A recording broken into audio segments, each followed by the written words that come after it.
Cool. We are live, and we are about 30 seconds behind what people are saying. So folks that are coming in, welcome. We're really excited to have you here, and really excited to be joined by Emmanuel Pratt, who is a good friend and somebody whose work really I appreciate and sort of am challenged by at the same time, all the time, challenged in a creative capacity way. And so love this opportunity to both have a conversation with you and hear more about your work at Sweetwater Foundation.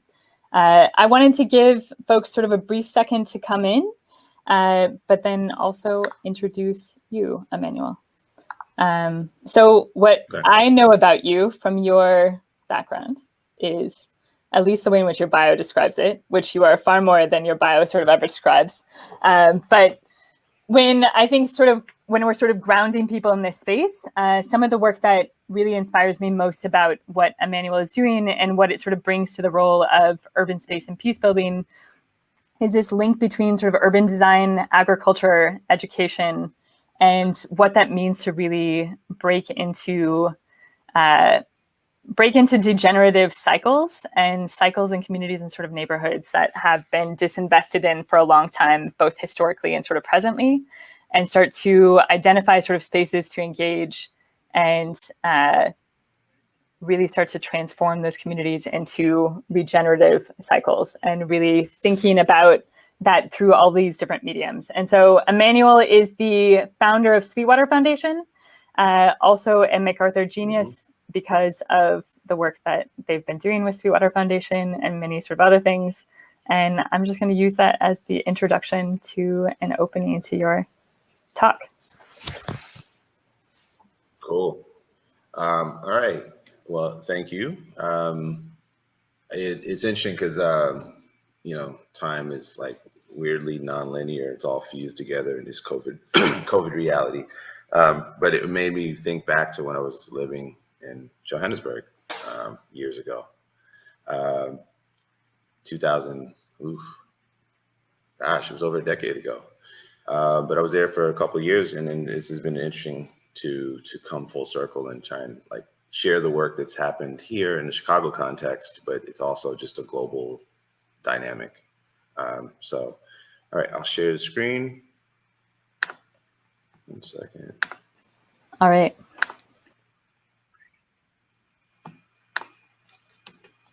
Are we good? It's loading. Yeah? You're all good. I can see you. Cool. So I'm joining you today for this virtual conference. I'm calling in from the South Side of Chicago, and my background is in the realm of architecture and the built environment. So not just architecture, but I've always found it appropriate to frame talks with words and definitions, because I feel like that's been lost in this era. So architecture for me is like the art and science of building, but it's also not just about a building. It's about spaces evolving into a place as you humanize the place through the work, through the memory. So it's not just about the building, but it is a conscious transformation of the space. And I'm also in the background of from the background of urban planning and urban design.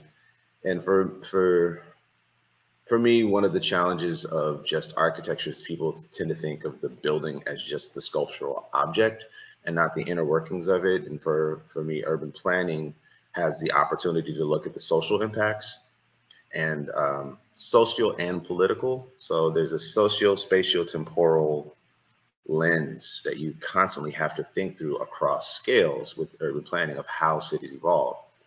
And unfortunately, we've had a paradigm that looks at buildings and cities and urban planning as just as a single bottom line framework.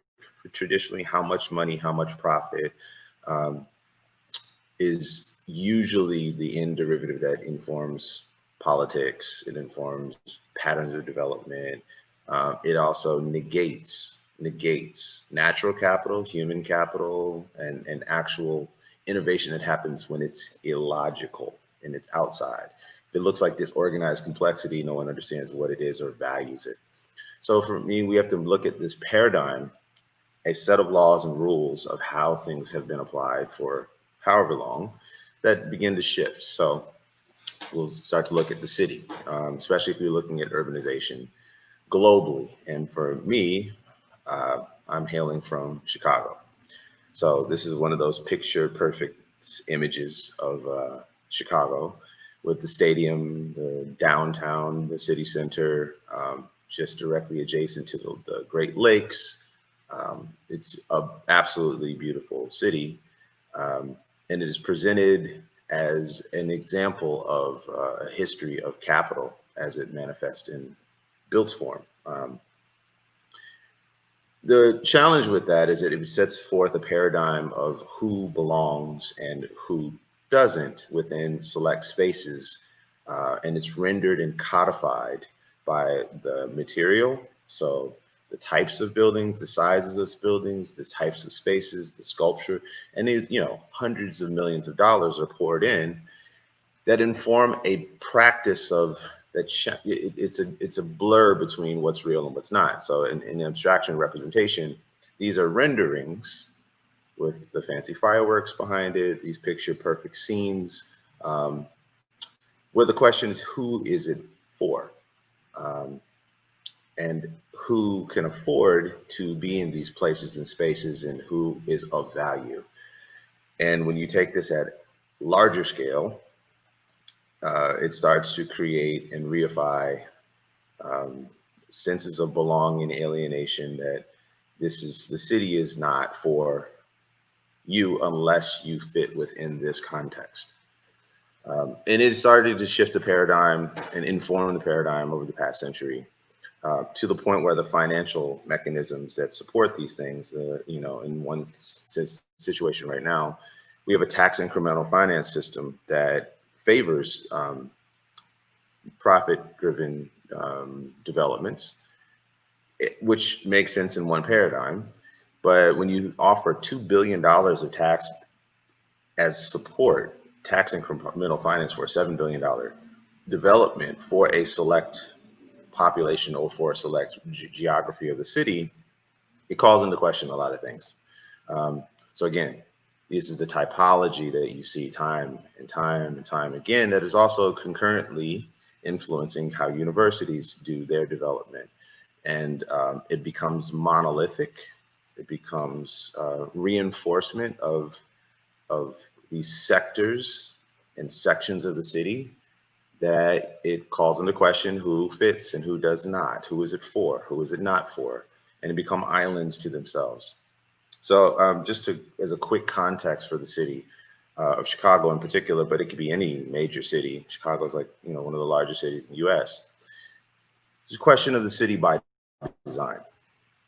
So the Chicago plan, which came about at the turn of the 20th century by Daniel Burnham, was commissioned by the Commercial Club to think about money and cities as the city form as it began to be shaped right after the Great Fire, and has created these arteries and avenues for development and for commercial development.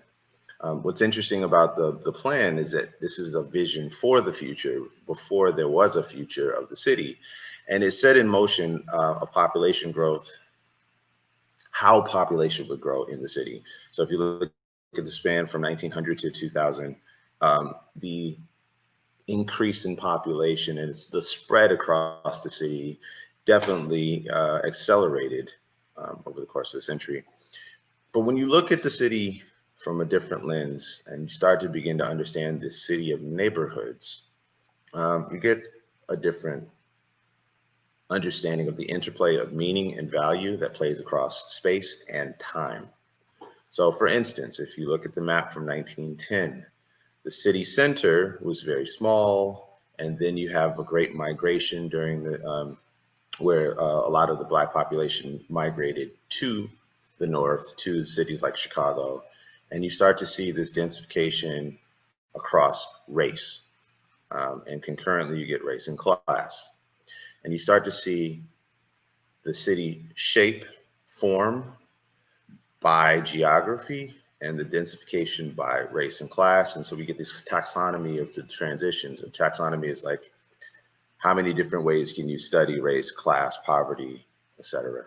So when you look at these different maps, the density of vacant buildings or disinvested properties are on the south and the west sides, where the predominantly African American population is. If you look at percentages of poverty and employment, qualities of schools, you start to see all these correlations. Percentage of neighborhood income change, same thing. To the point that over the past century, have many articles have come across that says you're almost informed, your life expectancy and how your life will be impacted will be informed by what zip code you live in. So, a minute. Can I ask you just one question? Yes. Can you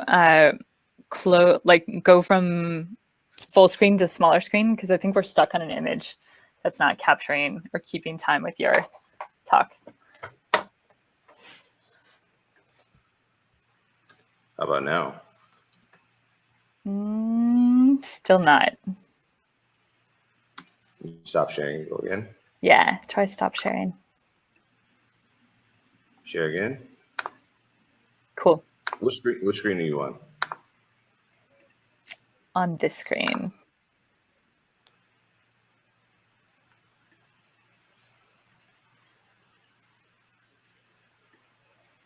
Oh, hold on.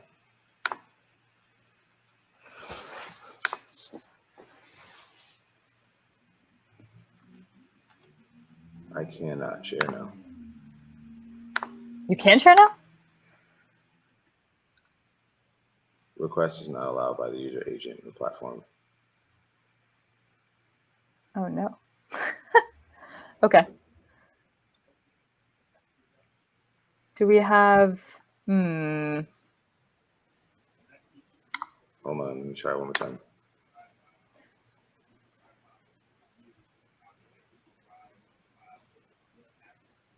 Yeah. Can you share now? Are you sharing, Kate? No, I'm not sharing.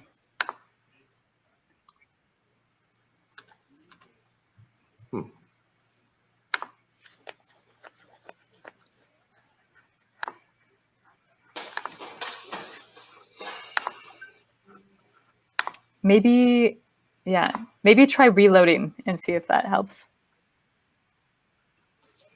The page? Yeah. The Excel events? Yeah.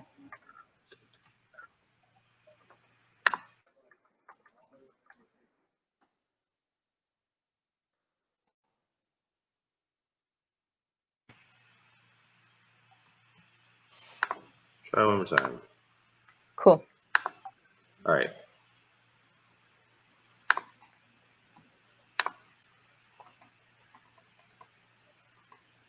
How about now? It's sharing. Great. Right, awesome. Cool. So I'll go back a little bit. Just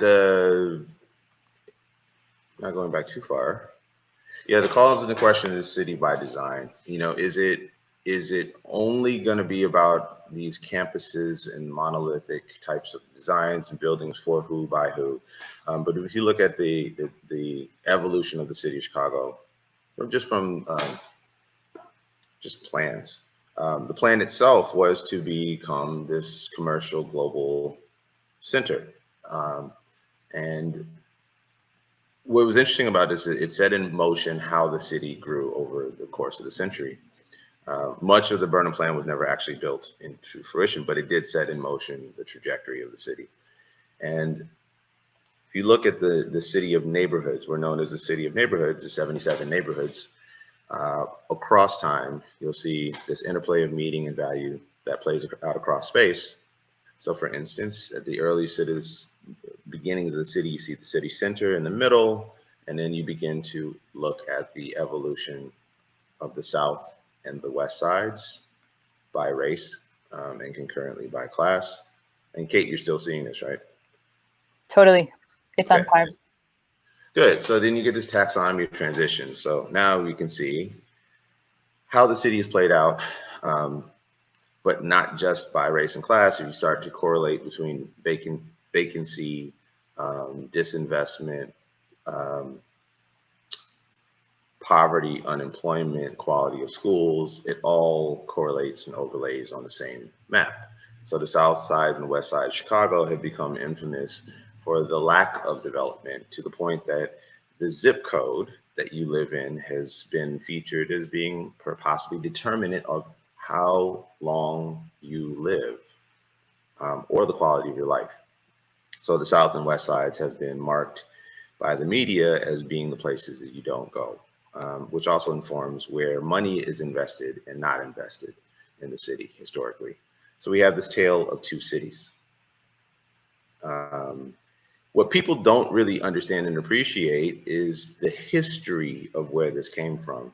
So you'll see on the screen, this April 1st, 1936, there was an underwriting manual, the rule book of where to invest and not invest, which was a racial restrictive covenants that informed everything. So obviously you see on the right, white, mixed, foreign, Negro. Very much a tale that is parallel South Africa's course of development. So we have this history of redlining. The redlining was the home owning loan corporations decided to, based on the underwriting manual, said, where should we put houses of value and how do we determine the value? And in the codification, in how they qualified and quantified the values of the monetary values of the housing in the neighborhoods, it depended on if you were white, black, other. And in a lot of cases, you'll see that it almost became like a war of how do you protect against the invasion of this other race. And it happened in Chicago, but it didn't happen only in Chicago. It happened across the United States. It has informed the trajectories from 1930s onwards to how people understand value in their neighborhoods or in other neighborhoods and where to invest and protect, to the point that it has been highlighted as a parallel path of South Africa's apartheid.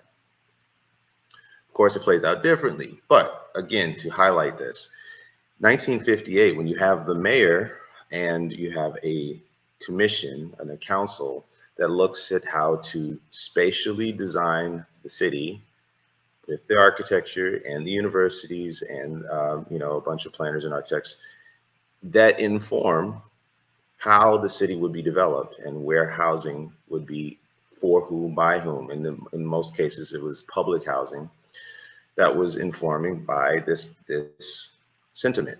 The value is within white populations. The value, we will only want them in our community.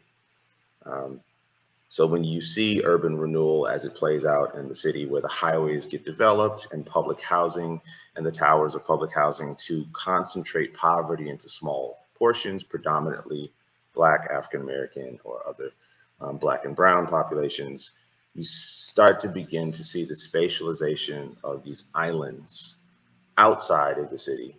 Even though we're right in the city, they become structures of exclusion. In development world, you get these terms like blight. Blight is synonymous with urban decay, of broken down building or empty building or property, but it actually is from agriculture, and it's the death and decay of a crop so that it no longer sustains life. That's the actual definition of the term that got applied to urban development, saying there was no value in those select neighborhoods. That is a very, very, very challenging way, extremely negative in forecasting what will come. So of course, in those same areas where you develop and concentrate poverty, those are the areas that get erased time and time again. And it becomes a pretty violent and vicious cycle. So how do you play when you're watching your place be erased? You have no sense of place, or your sense of place is put in this the constant disruption or pause. So here we are with housing that was set aside for federally supported public housing for low-income residents that is boarded up and frozen in time. Houses from early 1900s that in one neighborhood in the south side of Chicago, Englewood, Washington Park, Bronzeville, there's a number of areas that just face this type of paralysis. It is a violent process, and it is both active and passive, because if you play across this and your value is devalued from one generation to the next, you create landscapes of uneven development. So what a lot of people were not thinking about was that it has direct impacts on where the schools are and how the schools develop or don't. So when the city of Chicago decided years ago to close 50, it actually ended up being about 60 schools as a result of lack of investment. Of course, they're in the same south and west side predominantly, in those areas that have been disinvested for generations. So you get these buildings, these massive buildings that are full of potential and potential life that are frozen in time and time again. It becomes a prescriptive pathology of chronic urban problems, deterioration, poverty, unemployment, health issues, environment. They all interweave, but yet the studies are always broken into silos. I have to study just poverty, I have to study just health. That's actually insane to just do that. The truth is, it's been a paradigm of degeneration. Depends on where you look at the lens of the city, but it is a pattern that is pretty violent, and there's a loss and there's an acceleration in alienation and polarization that is not healthy. So neighborhoods, education, jobs, sustainability, future all fall into question. There is a deeper trauma of this that has not been appropriately looked at when you don't have access to cities. There is a post-traumatic stress that is ingrained in how you develop and where you can, how you navigate the city and the rights to the city. So there's this concept of root shock that Mindy Fully Love has a book that it expands upon this, but just living in an area where you're just constantly erased or displaced has a traumatic effect. Unfortunately, Chicago, much like every other city, says we need to develop new plans. And it's this cycle, this vicious cycle that says new plan, put money for it. Oh, it's not valued, devalue it, tear it down, start a new plan.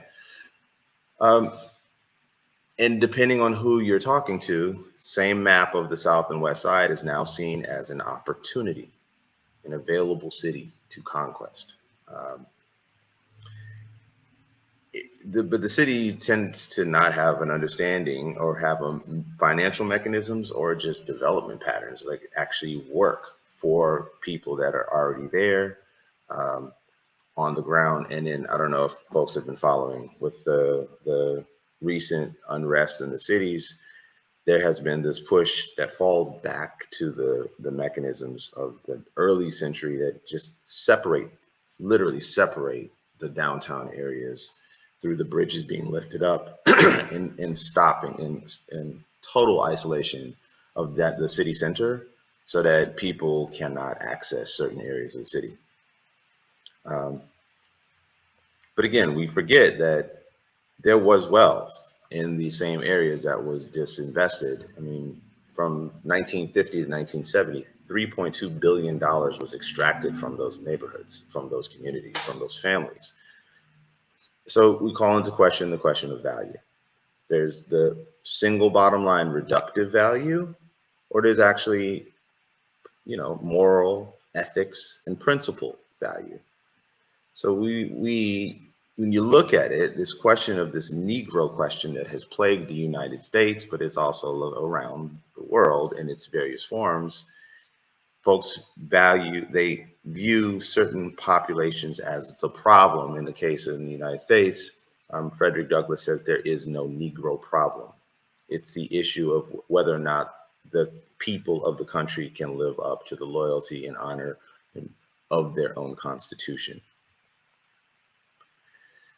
Martin Luther King said it kind of straight and to the point when he looked at this speech from The Other America. Racism is based on an ontological affirmation. It is the notion that the very being of a people is inferior.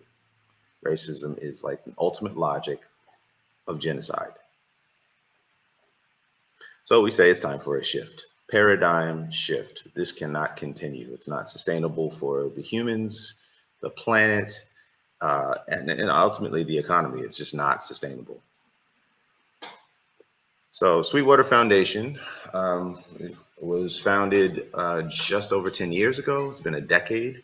And our tagline is "There grows the neighborhood." We look at a very different type of development. It's a regenerative neighborhood development framework that does look for, obviously, creation of safe and inspiring, healthy, intergenerational, I mean, all the buzzwords and rhetoric, but it actually does exist. We pride ourselves in operating across the third sector. People talk about the public and private sector all the time, but we're in between where everyday life, the social economy, community economics, social economy, and civic society operate while people are trying to figure out the decisions. A lot of times people depend on just heavy lifts of investment for technology, which creates a degenerative pattern because it costs too much money. It's who has human infrastructure in order to support the actual physical infrastructure. So we look at a regenerative thing that like costs less, it's more energy efficient. It does incorporate technology, and you'll see some examples. So the intersection of art, agriculture, aquaponics, carpentry, education, planning. So what do you mean, right? At this point, I think most people in the world understand what aquaponics is. In 2012, when we were introducing it into the schools, we were talking about this recirculating water ecosystem that could be a dynamic teaching classroom space, right? It could happen in and outside the classroom. Here's an example where we took one drill, 2 drill bits, some Tupperware, plastic bottles, in our Arduino kit. We could make a monitoring system for this recirculating water ecosystem. The fish is in there, you feed the fish, they eat, they fertilize the water pumps to the plants filter the water, usually vegetables. It could be any plant, but it's usually vegetables because you want to create and grow your own food in a small space. So we translated it to classrooms that were underutilized. They were in the same neighborhoods that were disinvested. Clear out the space, build with resources that you have available, a fish tank, some 2x4s, and we had a living classroom designed and built with the students in the classroom. Which then starts to change the walls, the aesthetics, the look, the feel, the smells, everything of the classroom, which then also ironically would push the teachers, the principals to say, well, I need to learn how to do this stuff too. So it happens in a small space, in a classroom, at a household level. Started a frame of a conversation that we begin to infuse art and technology into the design of the spaces. So this is an example at the Hyde Park Art Center where we were asked with our team of teens and our educators to design a space that was lively, but it turned the art room, the art gallery space into a classroom. Same thing, time and time again, we were asked to do these installations with audiences that would not normally go to these same spaces. And we brought people together around food, around technology, around art and education. And we started designing different iterations and variations of these. This is 2 installations looking at the future of food. What happens if you have a green wall with the aquaponics embedded within it, table, vertical operations, vertical systems that have your herbs, your spices, your greens, your leafy greens. But after year after year of doing this, we started looking at how do you translate this to a neighborhood? So you have neighborhood stabilization, outreach, talking to people, creating the human infrastructure and relationships. As you develop that, creating an apprenticeship program, connecting learning inside and outside the classroom, but linked to pilot programs that could build local economies. So in 2014, we were asked to take over a 2-acre site that used to be one of the worst reform schools in the history of Chicago. It's an area that was left for almost like a wasteland, not to be a development It was nicknamed a zombie property because in the real estate world, if it's blighted for too long, it's labeled a zombie property. These are real words, real definitions. So it was a large site that we successfully worked with the city and the neighbors and neighborhood to transform into a 2-acre farm. So the new normal is that we created the Perry Ave Community Farm. We did not call it an urban farm because we're in the city of Chicago, but realistically, we've lost so much of a population, it is almost like a rural setting. But we have the community farms. We wanted to look at what was the dynamics of the new normal when you have access to greens and vegetables, and not about pounds per acre, not about profit, but about how many different people can we nourish and connect and feed. What was amazing is that when you tie that narrative directly to the houses that are directly adjacent, that were foreclosed, abandoned, on their way to becoming a vacant lot, we turned the house into a canvas. The house that was valued at some top tier $460,000 that foreclosed, we turned it into a city, like a community school, inviting people into what we call the think do house. If you think it, do it, share it. And just that act of the transformation began to activate the interior and the exterior of the space, where it became a teaching space, a classroom space, an art space, an experimental space, like just bringing people and humans together time and time again from all over the world, completely different from the paradigm that we had been surrounded by. Complete different trajectory of development. So then you have chefs and cooks that would want to cook to promote their social entrepreneurship, but also to create a cooking class for the next generation. When you have this mix of populations, it feels good to be human.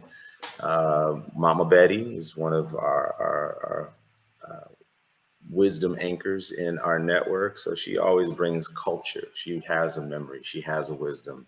She's one of the teachers, but you know, what's beautiful is that when these humans would begin to share success stories, trials, errors, and failures, it created a bonding within the spaces that transformed it. Now, obviously, this is pre-COVID. This is before, but we'll show you how that transformed also.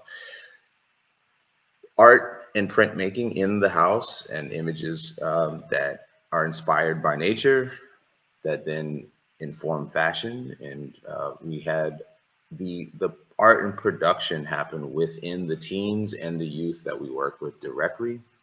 It's always nice when you have a refreshing smoothie app that's locally produced. The food is exquisite. It's always nice to have a gourmet meal right at home that you don't have to pay $200 a plate. It's just what you have, what you've grown right outside. So we started creating markets, real markets, places where people can meet and talk and interface and exchange money and capital. And then concurrently, we started to change the look and feel and aesthetic of the space. So this is an example of a living sculptural bench where we just created the form so multiple people could be right next to the market, right outside of our gardens. And then the landscape within a few years dynamically transformed. Gardens open to the public, introducing new typologies of greenhouses that serve in a lot of different forms and functions, to the point we became a destination point for field trips for schools that wanted to have real education outside of the school, to have the elders and the youth mix in these same spaces was completely transformative. Being able to pick your own produce and share it, share the stories, listen to the play of youth, having fresh produce, learning skills, learning biology, again, becomes a destination point for the family. It creates a safe space. I mean, I have not spent much time, and I will not, on the media hype of all of the violence. Yes, it does happen in Chicago. Chicago is known for it, but we focus on the positive. We focus on the solutions. So again, it was not uncommon that we became a destination point for field trips, for performances, and creating these spaces for the public. All the while, nature was doing what it needed to do. We had this amazing transformation of the ecology of the place. So the butterflies, the bees, the grasshoppers, and all the insects and all the pollinators that we needed to actually be viable as a farm and as a garden started to show up. And then the beauty of the place is completely transformed. So the nature and the geometry of the shapes and the patterns of all the different species that we've seen has been like awe-inspiring. Hummingbirds started to show up. I mean, we have 35 different species of birds that are in our space all the time. So we created new types of new typologies. So what looks like a greenhouse is actually a wood shop and a workshop. So places people could work, community workshops, but also places where people would shop. Say, I want a bed, I want a seat, a chair that looks a certain way. All of this is reclaimed wood that was being thrown away by in the form of crates or pallets, or when somebody would deliver a package, they would throw away the wood. We would collect it. We still continue to collect it, clean it up. It's an education opportunity, but also workforce development. It's a space where we all can work and design together. So we have products. What's beautiful about that is that when it becomes a teaching space, how do you make it? How do you teach it? How do you share it? How do you create the space and the environment for this workshop to happen? Indoor, outdoor, depending on the weather, the different types of designs, 3D, intergenerational spaces, new forms of garden beds, new types of interior products, wall hangings, shelves that, again, is a product, but it's also a teaching opportunity. So we created this circular economy that had not existed otherwise. When you have pallet crates and, West Elm decided, it was one of the popular stores here, decided to do farmhouse furniture from reclaimed wood, we were right on trend. So by designing the spaces with love and intention and being very visible with our labor and just putting products in places everywhere for people in our area, we attracted the support from entities like Art Place America that have looked at the lens of creative placemaking. How do you actively, creatively design the place and space for the community? So we received support in order to design a barn. And people were like, you're designing a barn. Why are you designing a barn? I was like, why not? We take the typology of a barn with the technology and the design that goes back for centuries. But instead of using it just for agriculture, we looked at new forms of design for a pavilion for people. So we called it the Thought Barn. And it became an assemblage and a gathering space for all these different populations and peoples to meet that otherwise were not meeting. They were not seeing each other face to face. We needed to humanize the place and also begin to create new spaces of play in the streets where we're told that are so dangerous. Now we created a space that it creates a play space, a meeting space, a destination place, every year we celebrate, we have a celebration of freedom at Juneteenth.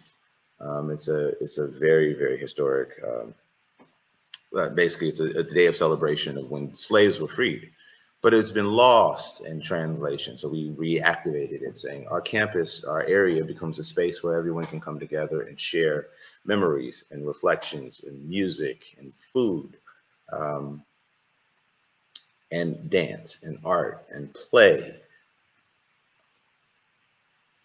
So what's also nice is as the seasons change, you're just you feel like you're in a rural environment, but you're in the middle of the city, and then there's mixes of folks having food, farm to table, not at $1,000 a plate, but for anybody who's in our mix, in our network. The space also has been requested time and time again to be used as a art space for soundscapes, for dance, performance, projections, and it becomes this like oasis in the middle of the city. Of course, over the course of the seasons, we are very cold here. So we started to design interior conditions for the space. So it sits in the landscape. Yes, we have the structural designs. It's amazing how reductive the building is when you just look at the drawings and the plans and the sections and elevations. It does not really do justice to the life that happens within the space. By keeping it flexible, by keeping it emergent, we allow these new happenings to occur. So song and dance and performance, yoga, meditation, again, not at a premium price, but for all. Money does come as a result because people feel invited and included.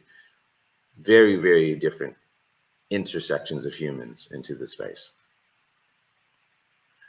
This is one example of a reused, reclaimed wood that became a marionette puppet for kids to experience and just be lost in a puppet show. It was amazing. The adults were just equally as lost in the puppet show as the kids. But these family spaces and talk spaces and planning spaces that have more of a community root than a top-down.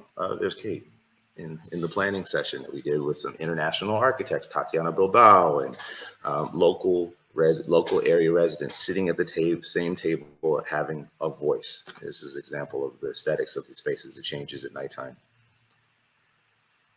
So, you know, every community has a seed to its own regeneration.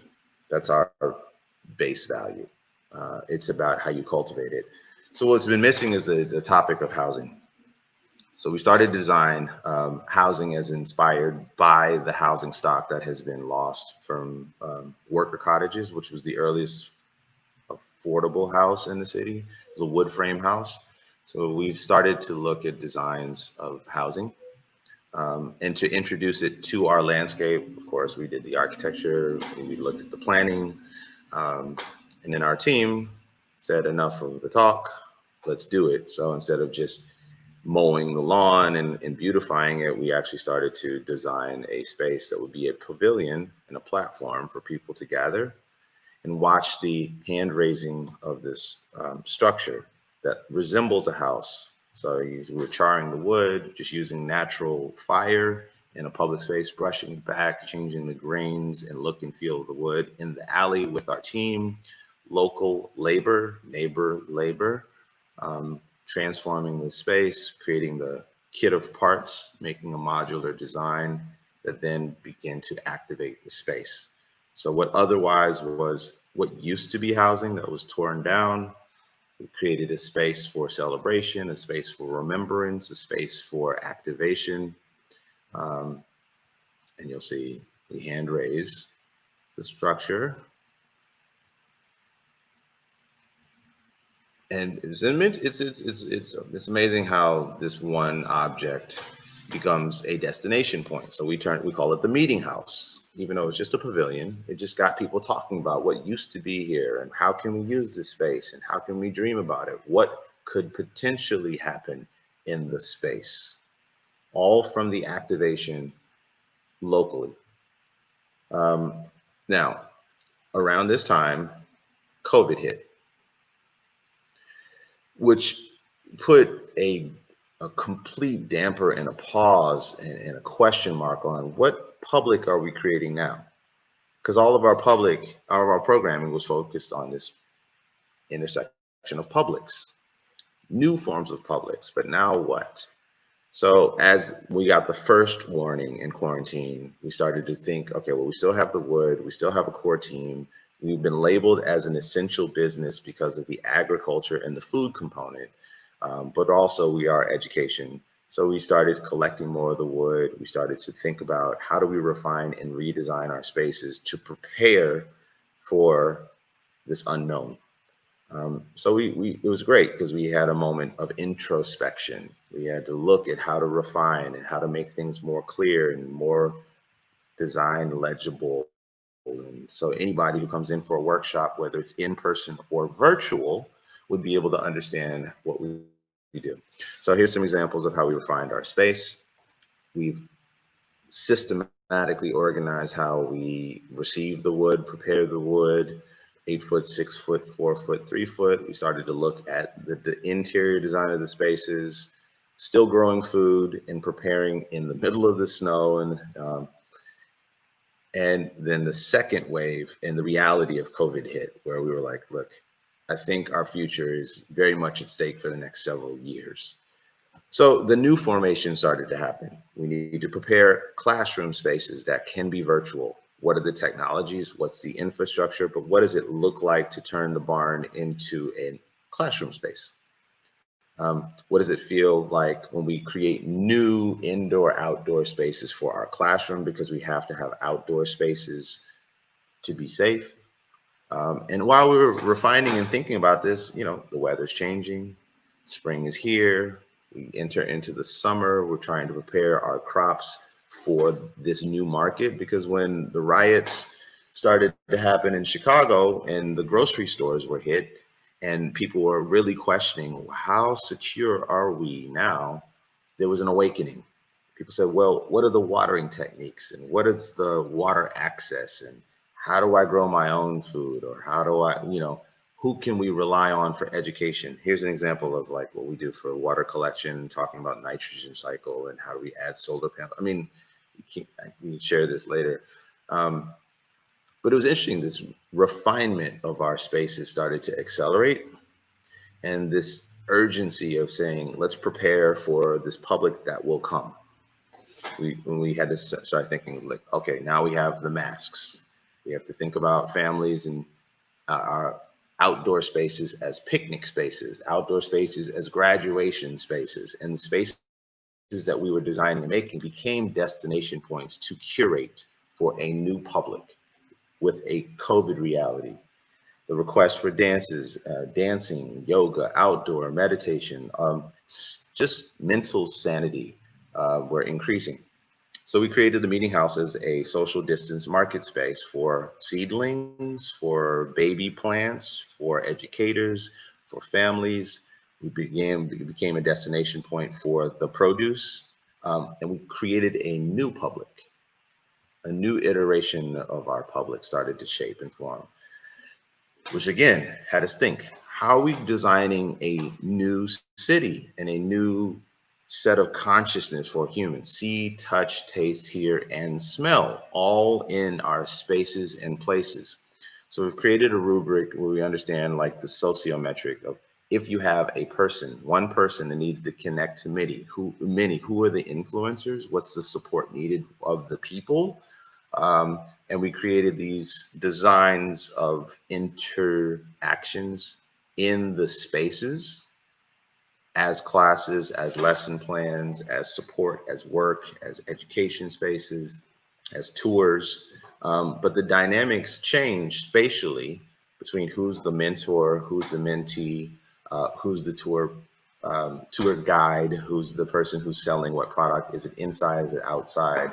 So we're really, really intentionally studying our spaces and getting more and more nuanced and refined.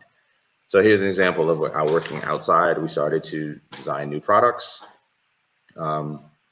much more systematized and organized, and looking at the packaging of our previous workshops into digital forms. So PDFs that we share, open source, we have videos we open source, looking at new evolutions of products and workshops. And we have an urban ecology apprenticeship program where people are applying left and right, saying, I want to be a fellow, I want to be an apprentice, I want to learn how to build, I want to learn how to grow. It's not gender specific, it's not age specific, it's not race, class specific, but it's just human centric. So when we look at these new products and we package them into different forms of legibility, we see the shape and the space and the memories of the place really transform. So then people will say, I want that product. Who can I work with? And again, the spaces change. And then our product was just booming. We had more and more. We had probably the most productive farm session and farm season and markets that we've ever experienced during COVID. I mean, we had all types of potatoes, tomatoes, collards, cream, kale, chard, any type of product we grew. Peppers galore. I mean, it was spilling out of the kitchens. We had to, we can sell stuff, but we didn't really care about selling it. To a certain point, we just needed to feed and feed. As nature was just growing and growing and growing, we always had this period of abundance. So we share. So again, the spaces change. The market started to form. People began to show up. The spaces became cooking classes and demonstrations. But yeah, this is amazing how the space just came to life. By necessity, people needed to be outside. People needed to feel like they were not only in quarantine, they needed to feel like there was a hopeful future. So we had more bees. We had Black beekeepers that started to cultivate the bees, teach beekeeping, and then have local honey production. That was part of our market. Artisanal crafts by some of our master carpenters that made canes out of found objects. It was just beautiful to watch the market evolve. So we've been studying it, learning it, refining it, and applying it to adjacent spaces. So we got a house that was from 1891. We got to work on transforming the house after we acquired it from one of the residents that said, I cannot afford this anymore. Please take it to the organization. So we started to apply all the work from the gardening, farming, carpentry, furniture to the house, to restore the house. And we found all these memories. Instead of just erasing the house, we found the memories of the house. And we reached out to other family members and we called it the Reconstruction House. We added some solar panels to it. We've added new forms of technological monitoring systems to it, but it's become a really, really beautiful, friendly, safe space for guests. So again, we're continuing to evolve what the lessons learned from that space, but we turned it into a public-private space. So we have a gallery on the ground floor that's open to the public. It's a community-based art gallery. And then we have a live work space upstairs, and an attic is a studio space. But it is examples of, as we begin to welcome populations in, we begin to think about how this can apply to other spaces. So we found a church from 1920 that was left to be ultimately was on its path to be demolished. Recently, we've activated a space from the wood that we've reclaimed with the population that we have in the neighborhoods and the surrounding areas. And we said, let's activate this space in the same way so that people can believe in a future.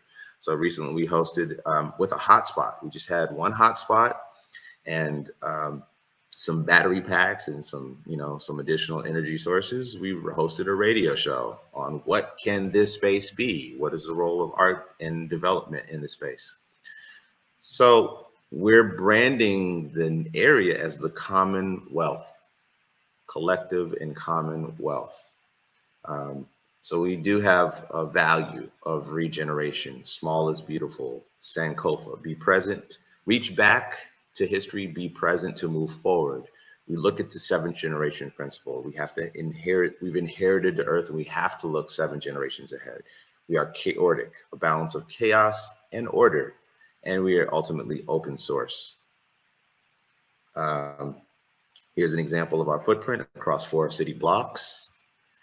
We have a design for housing that is on its way. We have local manufacturing that is on its way, but it's designed and informed by the ethos that we have already set in motion. And we can see it becoming 100 homes over 20 blocks. We can see it, and people from the neighborhood believe it. And ultimately the city sees it. So, I go back to Frederick Douglass a lot. He's on my arm tattooed, but it is the picture of life contrasted with the facts and realities of life. The ideal contrasted with the real, which makes criticism possible. Where there is no criticism, there is no progress. So we've been issuing this open-hearted criticism, heartfelt criticism, that we need to stop the old paradigm of degeneration that devalues humans, that is completely violent and vicious to the collective of humanity. And we need to do something new and grow our neighborhoods. Thanks. Awesome. We back to you now? You got it? Yeah. Once your screen stops sharing on my side, I can share the Matterport. Also, I didn't know Frederick Douglass was what was tattooed on your arm until just now. Yeah. All right. Do you want me to share the Matterport screen? Oh, yeah. Okay, so we're gonna get a virtual tour. It's really interesting. It says we've had to use the tools of real estate. Oh, thank you everyone for that. The tools of real estate and development to create a virtual walkthrough of our space. Let's see, is that loading for you?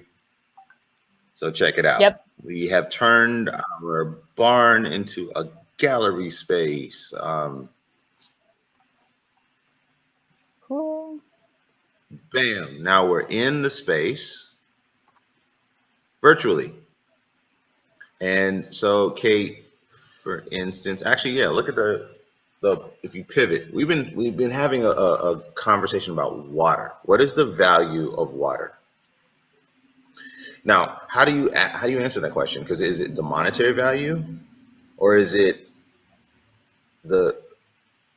how do you value water? Water's sacred. Water should be for everyone. You can, our bodies are 60% water. You can only live 3 days without water. Water is a source of life. How do you value it? So we've asked people to really question. If you pivot to the water wall, so we have plastic bottles. Yeah.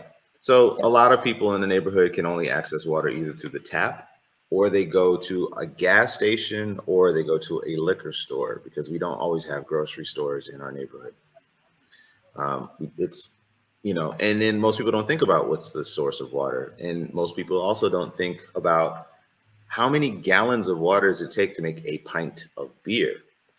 How many does it take in order to create soda pop or jeans or fashion, or, so we've been starting to ask these critical questions of how much water is created. If you could spin around the space. Matterport is interesting because it's a virtual walkthrough space. So if I click on you can click on any of those tags. It can orient you through the space, and we have hyperlinks that go out into space. Yeah, click on that. You can navigate the space. We have a well as a sculptural object that talks about the global access to water, or the lack of water globally. And we're creating a publication and a PDF that starts to be a shared publication with people that come to visit our space, people from outside of our space. If you have facts about water, yeah, you can close that one up.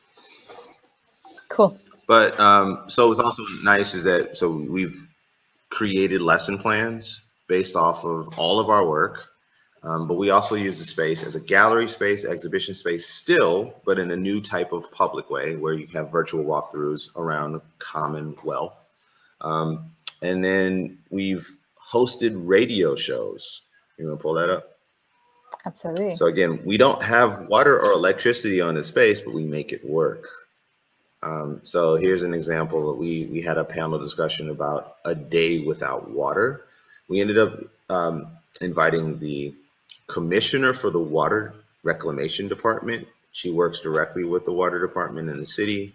We had Inigo Manglino Avalle, is a MacArthur Fellow who does sculptural installations around water and global water access. We had a human in residence, who's an elder from New Orleans, that talked about what happened with Katrina and the flooding in New Orleans. So we had this space to talk about the value of water in this barn on a farm on the south side of Chicago. And we have these, just from a hotspot, 4 battery packs, and then some local technology. So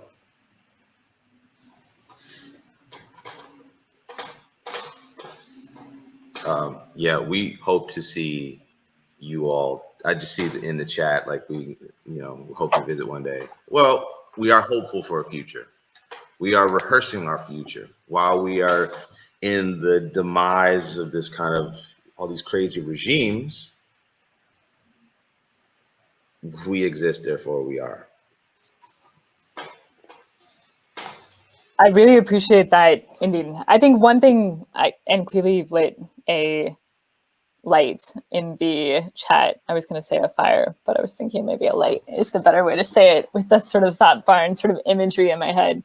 I think one of the things that always strikes me, and it strikes everybody that comes into Sweetwater Foundation's work, and just the way in which you sort of all operate and create together and are sort of constantly emerging and developing space and sort of developing sort of new relationships, is this lens that you mentioned lightly in there, but I think is embodied into your entire presentation, which is the lens around solutionaries and seeing yourselves as solutionaries. And was curious just like how you hold that and like, what does it mean? And what does it mean to sort of like make space for other people to join in with you on that?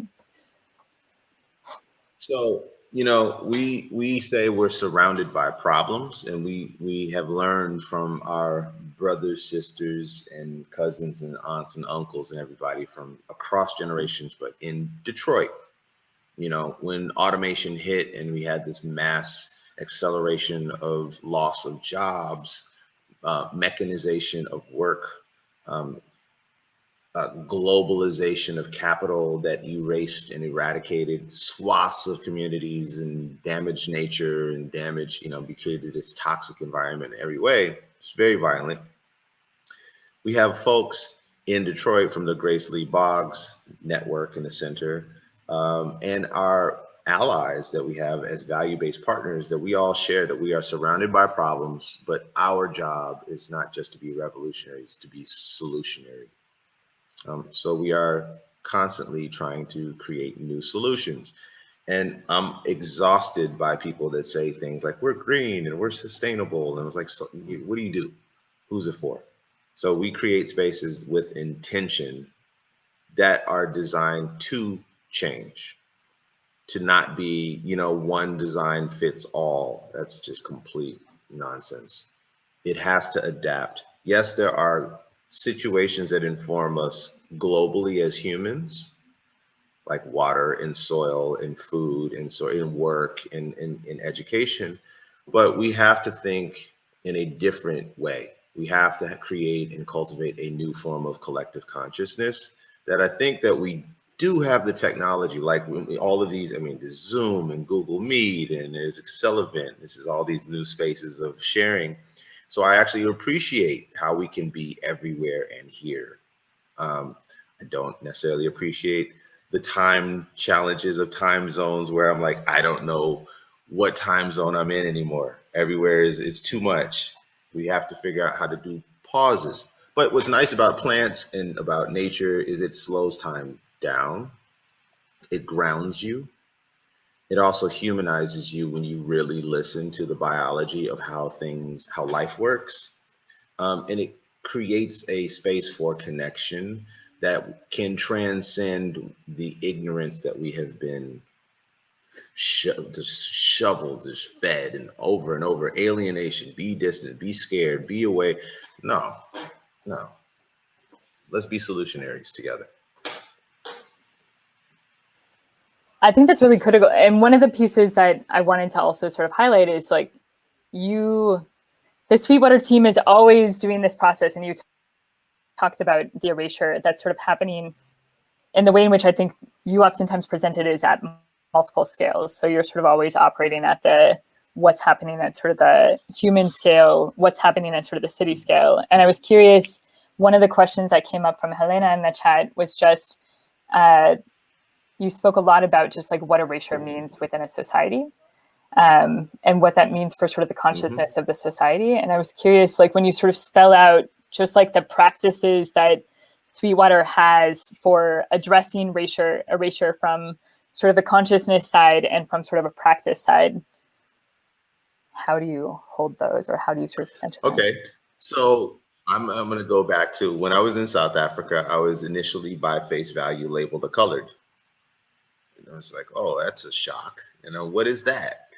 Colored in our society in Chicago and in New York and Virginia, color was just, you know, you're black. but colored there meant something different kind of black, a white black, a not black. And then, so it was interesting. So I've constantly had to figure out how to navigate these different spaces, languages, this, that, and the other. And while I was there, I would pick up a little Zulu, little Xhosa, little this, little that, and then just play with it, right? So a lot of the practice and praxis that I gained from my time in South Africa, I was teaching at Wits, in architecture. It was very intentionally disruptive to the university, which was fun. But I learned a lot from when I was in Soweto. I was learning in squatter camps or this and the other about this adaptive principle of emergence that I found coming back home. And in both worlds of like this, there was this weird parallel existence of racism and negation of humans and negations of access to basic needs. And I heard this term proudly South African. I was like, well, what does that mean? And then when I come back to the States, I'm like, proudly American. I'm like, what does that mean? What does it mean? How do we begin to translate into some other form of paradigm? Because if you're so rooted in this structure of erasure, but you don't want to actually get to a reconciliatory platform. Like South Africa had a truth and reconciliation platform that began a process, but it was halted and it was never actualized in terms of how do you reconcile this. It was just such vicious, deep-seated hatred that we're seeing play out right now in the States. I mean, people are shocked. Some people are shocked. We're not shocked. People are shocked at how vicious and violent the hatred is here. But it's a shared narrative. And we have to just come to that term. We have to embrace it. We have to look at who is at guilt, honor and own who is at guilt. Also look at there's a pathway to monetary retribution. There's a pathway that moves beyond just money at this point. This is our souls. So there's this like shared, I mean, it's just, again, it's not just South Africa. It's not just the States. It's globally. And we had this really pivotal moment of the history of the clock of the world that, truth be told, let's not get it twisted. The planet will exist if we go away. It might be better for it if we don't just act better. So now is our moment. We need to find each other. We need to find new forms and spaces for collective consciousness. And in the academic, in the world, they call it the noosphere. Like, we can share information all the time right here. You have to be very careful about what you share and how you share it, because you can be marked. We know this. So I don't know if I answered the question. No, you totally did. And it led me to sort of the other questions that are coming up in the Q&A, which I think is around kind of the power dynamics of different relationships and different stakeholders and some of the institutions that we sort of also sit in. And so I just wanted to capture these sort of all together, and then maybe you can respond if that works.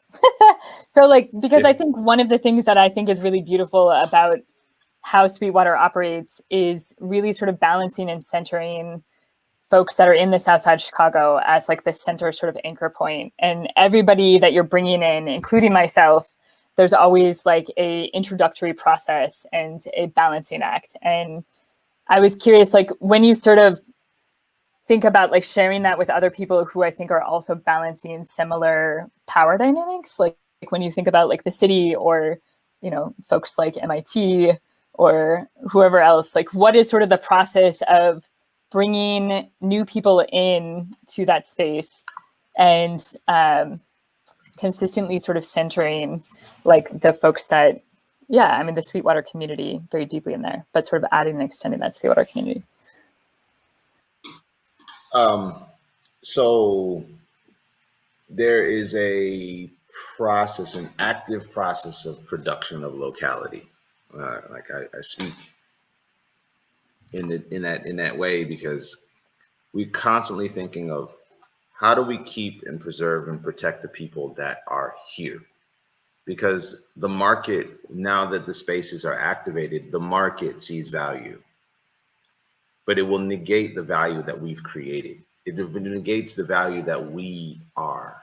So we started first and foremost from the local of who's here, and in awakening the value that was already here by us for us. When I say us, is the people that live there. We also have people local that, because of poverty, because of incarceration, because of whatever, that are lifted away from the local and put somewhere else.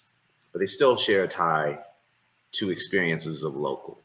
So we said we need to produce, and agriculture was one means of saying, let's return to land and feeding and nurturing and connection and this and, but it's also a way of rethinking labor, rethinking identity, rethinking work, rethinking education. So we created an ethos that said, let's just be rooted and anchored in us. And as we form and build, then people see the power of the narrative. Then we invited people from outside, but we said, wait, it's not your time to speak. You listen. You have a period of listening, and then we can bond in basic humanity. If you show the respect of listening, then maybe we can have a conversation. Because it's not uncommon that people from outside will say something extremely ignorant and piss you off, because you're like, whoa, why, what are you bringing to, what energy and what mentality you're bringing into the space that we created? No. Know your place.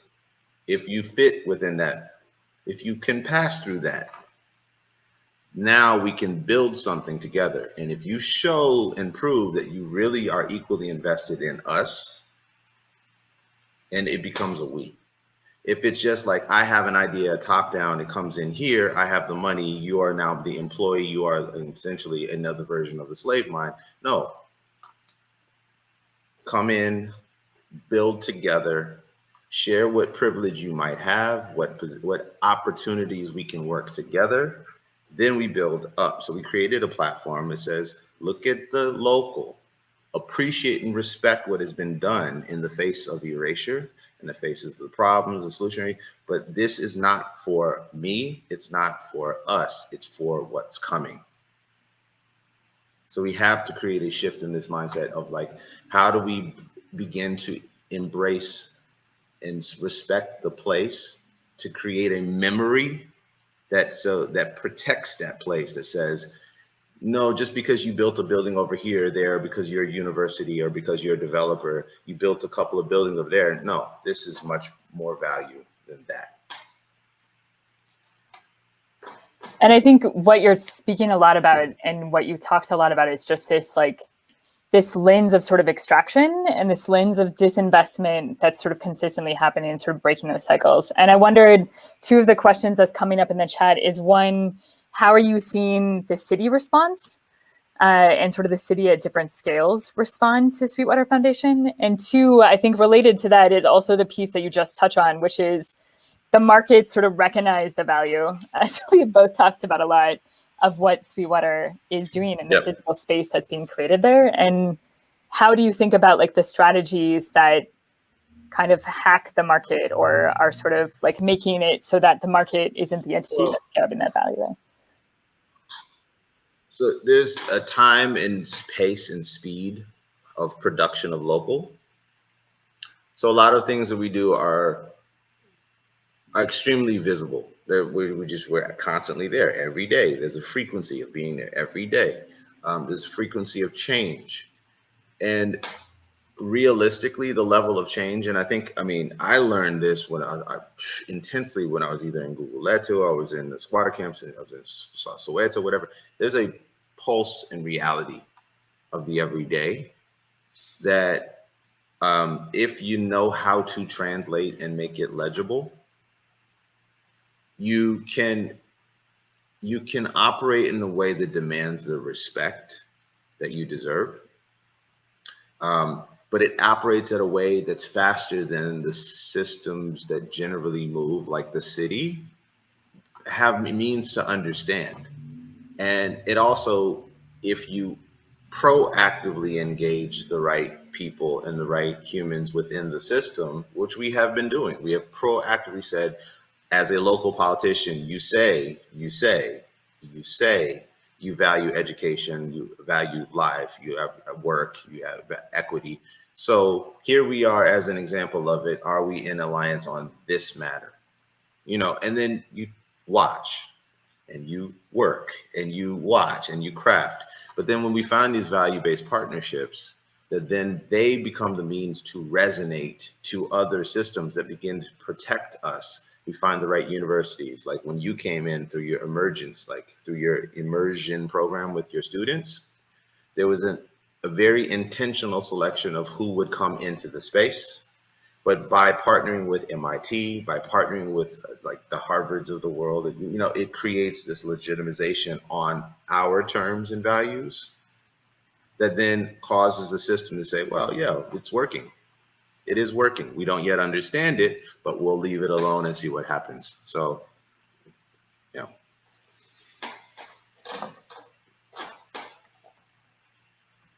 You checking the Q&A? I'm checking the Q&A. So the question is, so Michaela is logged in from Milwaukee, and I'll just read Michaela's question out loud. So I'm logged in from Milwaukee, Wisconsin, and one of the things that I've seen as an issue here is the lack of connection between organizations that work on a lot of the topics and issues that Sweetwater addresses. They try but aren't willing to pay the contribution, time, energy, etc., for collaboration. And thus the work is so fractured and thus limited. You touched on this a little as the outsiders wanting to dictate the terms, but could you expand on how you build connections and effective and intentional collaborations across people and organizations? Yeah, I mean, this is a long one. It's a great question. And honestly, there are a lot of, that's not unique to just Milwaukee. We have the same problem here in Chicago. We have a lot of organizations that will fight each other constantly about who's doing more and who's doing better and of the type of work that we all need to do anyway. And it ultimately is because people are fighting for crumbs. They're fighting for small dollars. And it always falls in line with whoever is the political dominant power. I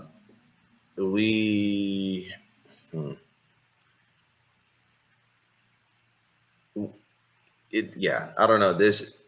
We have been successful in who and how we partner with, and oftentimes at the choice of not following the path of money or power, which some people think is really crazy. And we hold very firm to what we value, and so there's only but so much you can be democratic and but so much you can actually be like completely inclusive and welcoming. It just does, it falls apart if there's too many players and too many decisions. But when you keep it at a smaller scale, local level, and with the partners that we partner with respect each other enough that say we align in the work. And I always use the term we because it cannot be I. It's any person that says I do this, it's my model, whatever, is question them. All I can say is question that. So in Milwaukee, I started off a lot of work in Milwaukee, and a lot of the local, small scale local was successful because you could navigate really quickly. However, there was a lot of times that Milwaukee could not see where we were going. So we had to pivot from Milwaukee to Chicago, unfortunately. We still have partners in Milwaukee. We still have partners in St. Louis. We still have folks that are there, but it was so mired in politics that it obscured it. People couldn't understand what it was then or how it was, where it was going. Whereas in Chicago, unfortunately, Chicago is the big city mentality and it's much more global outlook, and we were allowed to evolve. All that being said, we're looking forward to going back to folks in Milwaukee and partnering with us. And since you're only an hour and a half away, we encourage you, once COVID gets a little bit more under control, to come and play, because we're at a regional scale. It just makes sense. Chicago, Milwaukee, like this whole area around the Great Lakes just makes sense to replicate and scale up the work. Absolutely. I was thinking of building on that because Kensei, who I know is calling in from Cape Town and is part of the organizing team for Build Peace, is said, sort of asked the extension of that question, which is like thinking about the growth and sort of the scalability, acknowledging that the like a Sweetwater-like model may look different in every city. What are the leverage points that made it possible for you? And lessons. I love the term leverage points. Yeah, and this also goes back to Laney's question about the network, right? We have this. Is there a kind of network of these of community regeneration projects happening across the U.S.? Yes, there are networks of us that are constantly. A lot of us are face down, head down, just doing the work. And you look up and you're like, oh my goodness, there's a lot of us out there, but we don't intentionally carve out the space enough to see each other and to find each other. So unfortunately, we tend to operate more often because it's survival mode. You don't have time and space and luxury of time and space. So you're creating the place, and then when you take a break, you just want to pause because it's also unhealthy to just constantly over and over and over and just be stressed. You want to be able to be just relax, right? But there are networks that are emerging all over the place because we have to. And when you think about the scalability, and Kate, you've been included on these, we've created a space that we host what we call value-based partner calls. And it becomes a space that all of us, we have, Chicago, Milwaukee, Detroit. We've had people from South Africa. We've had some people from like Hong Kong. We've had some people from Argentina. We've had some people from wherever. Just dial in, and we hold these kind of virtual spaces where we share what's working, what's not working. How did you overcome what worked? Oh, that won't work for us, but let's translate and try something else. And when we find each other, we can make these collective successes. So there is a platform that's emerging. It's still very much being thought out and designed, but it's emerging of how we can apply things scalable. And the beauty is, like, the small is beautiful. You do a small little thing, you iterate on the successes, like our workshops or for the chairs or reclaimed wood from pallets or something. We have done stuff from Chicago that's found its way to Milwaukee and India. We found some stuff that has found, from Chicago to Detroit, that then finds its way to somewhere in Dublin. But we are not owning our own successes. We have to play up more of our values. And now that we have these tools that allow for the globalization of our successes, we should be more in control of the narrative. So we've got about 5 minutes left. And I was wondering, either just like leaving this for any last remarks that you wanted to make, or it seems like the one question that we didn't really touch on that's in the chat is specifically around the surveillance capitalism side, and just speaking about how you sort of think about like breaking that, shaping that, re-emerging that, reimagining it, and how it affects you. Yeah. So that I'm also scanning, so people are asking, the design of the benches, is it more produced widely? Is this, how are you funded? All right, there are organizations and individuals that are good. Like, I'm pretty good, and our network is pretty good at emerging in and then kind of agitating the system, almost like chaos theory, disrupting it just enough in order to tilt the meter just enough. So what we do is we create spaces for capital to show up. This is the surveillance. And then when you have people, depending on what information is shared and how you share it, you leave yourself susceptible to being capitalized upon. So whether it's market, whether it's housing, whether it's a product. And so one of the things we've been doing is creating a creative, Creative Commons, almost informal, or formalizing Creative Commons licensing structure, that we say, hey, you've done this based off of what we've done. we now share, whether it's a grant, or for a family foundation or whatever, here's our platform and here's our template for what we've done.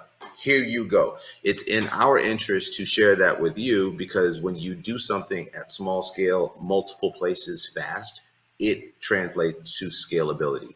It is undeniable that when you have this small thing replicated across 15 cities globally, that it works. Can't deny it. So it's in each of our interests to remain honorable to ourselves, and that's where the truth and the value base starts to show up. We've had people that burn bridges because they say, oh, we did this autonomously. That's a lie.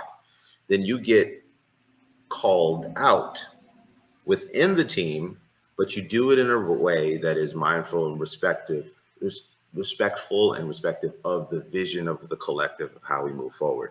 That makes sense. Like, you do one small thing, somebody else has a success, great. We honor and celebrate your success. We celebrate yes, but now let's come back and talk about the collective. So we found ways to support monetarily exchanges, visits from place to place, which honor and respect the next generation. It says it's in our interest to send you somewhere else so that you can translate what you've learned somewhere else. So that as new forms of capital and money show up, you can use that successfully to get the next grant, but you're also creating new forms of capital that stay within your own. So you can choose, and we chose not to take certain money, because that money will implode the organization, or it will compromise the values.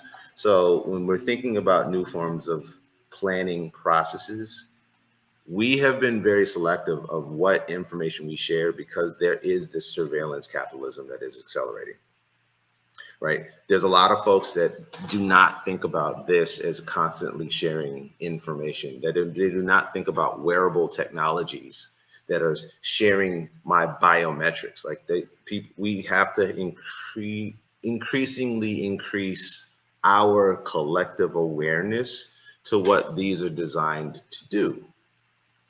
And it can be productive, but you just have to be aware. You know, in Chicago, we say to be aware is to be alive. So otherwise you're in a zombie state. That's an awesome end. Anything else you want to close with? We're just beginning. That's true. We're looking forward to the future. We, like we said, all right, here's a word of I don't know. 2020 was supposed to be the clarity of vision, the year of clarity of vision. And with COVID, I mean, it got pretty clear. 2021, there's a lot to get done. 2022, we want to be at a place that you cannot undo. We want to shift the paradigm just enough. And I did mention, I saw, what about land trusts? What about community land trusts? We are experimenting, and we're looking for collective ways of looking at revaluing systems. So yes, we have a collective land trust within our team, within our network. We're looking at new forms of housing that do set and lock in what affordability means, but we're always looking for other examples. So we're happy to share what was working for us. We're looking for other examples globally that are working. And so 2020 was clarity of vision. We know where we want to go. 2021, we got to get it done. And then 2022, you cannot undo. So that's what we're looking at the next couple of years. And we'll see each other into the future. Cool. Thank you, Emmanuel. I appreciate it. I appreciate you. All right. See y'all.